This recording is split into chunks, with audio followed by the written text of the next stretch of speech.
60 வயசு தாண்டினதுக்கு அப்புறம் நம்ம கண்ணாடி முன்னாடி நிக்கும்போது நம்ம தலைமுடிய பாக்குறப்ப மனசுக்குள்ள ஒரு சின்ன வலி வரும் இல்லையா? ஒரு காலத்துல நல்லா அடர்த்தியா கருகருன்னு இருந்த முடி இப்ப கொஞ்சம் கொஞ்சமா மெலிஞ்சு போறத பாக்கும்போது யாருக்கு தான் கவலை வராது? இந்த உணர்வு நம்மள பல பேருக்கு ரொம்பவே பொதுவானதுதான். ஆனா இங்கதான் ஒரு முக்கியமான கேள்வி வருது. இந்த முடி உதிர்வுங்கிறது வயசானதால வர்ற ஒரு தவிர்க்க முடியாத விஷயமா? இல்ல நம்ம கட்டுப்பாட்டுக்குள்ளே இருக்கிற ஆனா நாம கவனிக்காம விட்ட ஒரு ரகசிய காரணம் இதுக்கு பின்னாடி ஒழிஞ்சிருக்கா? வாங்க இத பத்தின முழு உண்மையும் இப்ப நாம தெரிஞ்சுக்கலாம்.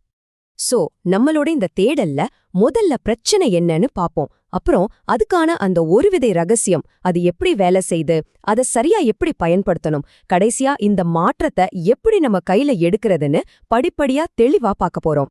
சரி, முதல்ல நாம பிரச்சனையோட ஆணி வேற புரிஞ்சிக்கலாம். ஏன் குறிப்பா 60 வயசுக்கு மேல முடி கொட்டுறது திடீர்னு அதிகமாகுது? பாருங்க, வயசாகும்போது நம்ம உடம்புக்குள்ள பல மாற்றங்கள் நடக்குது. ஹார்மோன்ஸ்ல மாற்றம் வருது, தலைக்கு போற ரத்த ஓட்டம் குறையுது, இதனால முடிவேர்கள் ரொம்பவே பலவீனமாகுது. இதோட சேர்ந்து சரியான சாப்பாடு இல்லாதது, டென்ஷன், சரியான தூக்கம் இல்லாதது, இதெல்லாம் தான் உண்மையான காரணங்கள். அப்ப முடி கொட்டுறதுங்கிறது வெறும் வெளிப்படையான பிரச்சனை இல்ல. இப்போ இந்த விஷயத்த நல்லா கவனிங்க. முடி கொட்டுறதுங்கிறது ஒரு நோய் கிடையாது. அது நம்ம உடம்புக்குள்ள ஏதோ ஒண்ணு சரியில்ல, சமநிலை தவறிடுச்சுன்னு நம்ம உடம்ப நமக்கு அனுப்புற ஒரு சிக்னல். அந்த உள்ள இருக்கிற பிரச்சனைய நம்ம சரி பண்ணிட்டா போதும், வெளியே தெரியற இந்த முடி கொட்டுற பிரச்சனை தானாவே சரியாகிடும். அப்போ அந்த உள்ள இருக்கிற பிரச்சனைய சரி செய்யற அந்த தீர்வு என்ன? இங்கேதான் அந்த ஒரு விதை ரகசியம் உள்ள வருது. நம்ம சமையல் அறையில இருக்கிற ஒரு சாதாரண பொருளை ஒரு பவர்ஃபுல்லான சயின்டிபிக் தீர்வா எப்படி பாக்குறதுன்னு இப்போ தெரிஞ்சுக்கலாம். அந்த ஒரு விதை ரகசியம் வேற எதுவுமே இல்ல, நம்ம எல்லார் வீட்லயும் இருக்கிற வெந்தயம்தான். ஆமா, இத நாம வெறும் சமையலுக்கு பயன்படுத்துற ஒரு பொருளா மட்டும்தான் பாக்குறோம்.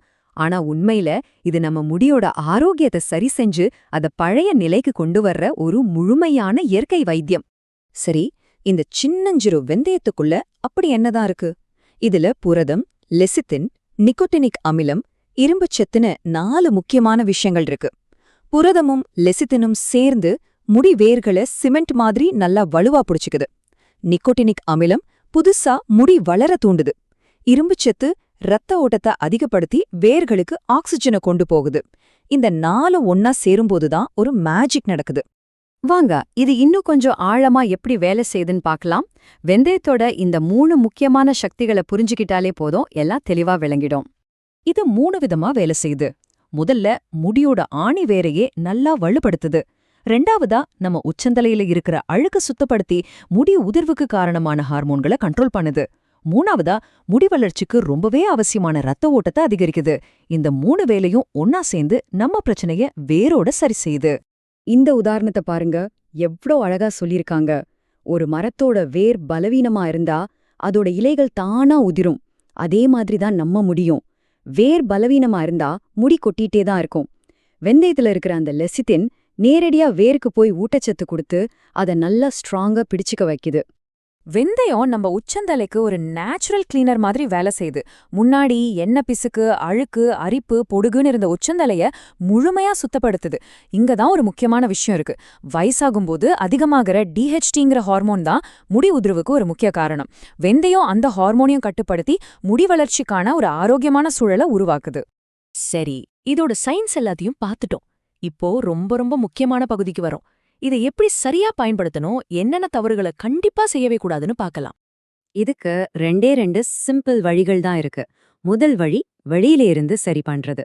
வெந்தயத்தை ராத்திரி முழுக்க ஊற வச்சு காலையில பேஸ்ட் மாதிரி அரைச்சு தலைமுடி வேர்கள்ல படுற மாதிரி ஒரு 30 நிமிஷம் தடவி குளிக்கணும். 2வது வழி, உள்ள இருந்து சரி பண்றது. வெந்தயம் ஊற வச்ச தண்ணிய காலையில வெறும் வயித்துல குடிக்கணும். இப்படி வெளியிலையும் உள்ளேயும் ஒரே நேரத்துல சரி செய்யும் போது ரிசல்ட் ரொம்ப வேகமா கிடைக்கும்.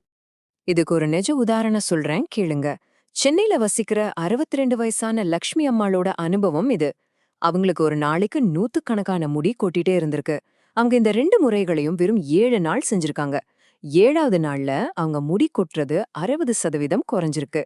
இது வெறும் நம்பர் இல்ல, இது ஒருத்தருக்கு கிடைச்ச புது நம்பிக்கை. ஆனா ஒரு நிமிஷம், சில தவறுகளை நாம கண்டிப்பா தவிர்க்கணும். நல்லதுன்னு சொல்லி தினமும் இதை பயன்படுத்தக்கூடாது. ஏன்னா அது உச்சந்தலைய ரொம்ப ட்ரை ஆக்கிடும். வாரத்துக்கு 2 தடவை செஞ்சா போதும். கடுமையான கெமிக்கல் இருக்கிற ஷாம்பூக்களை தவிர்த்துடுங்க.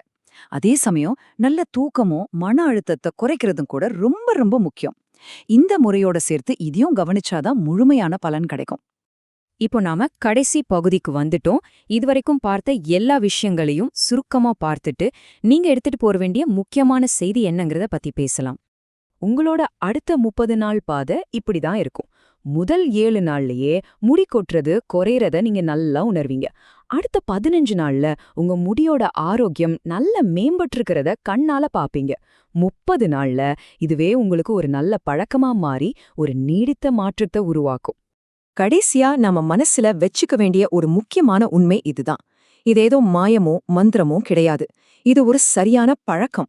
பிரச்சனைய சரியா புரிஞ்சுக்கிட்டு அதுக்கு சரியான ஒரு தீர்வை நம்ம வாழ்க்கை முறையோட ஒரு அங்கமா மாத்துறது தான் உண்மையான தீர்வு. இப்போ கேள்வி உங்ககிட்டதான். 60 வயசுக்கு மேல முடி கொட்டுறது தவிர்க்க முடியாததுன்னு நினைச்சிட்டு கவலைப்படுறதை விட நம்ம கையிலே இருக்கிற இந்த எளிய இயற்கையான தீர்வை முயற்சி செஞ்சு பார்க்கலாமே. உங்கள் முடிய காப்பாற்ற இந்த ஒரு சின்ன முயற்சிய நீங்க இன்னைக்கு தொடங்க தயாரா? முடிவு உங்க கையில தான் இருக்கு.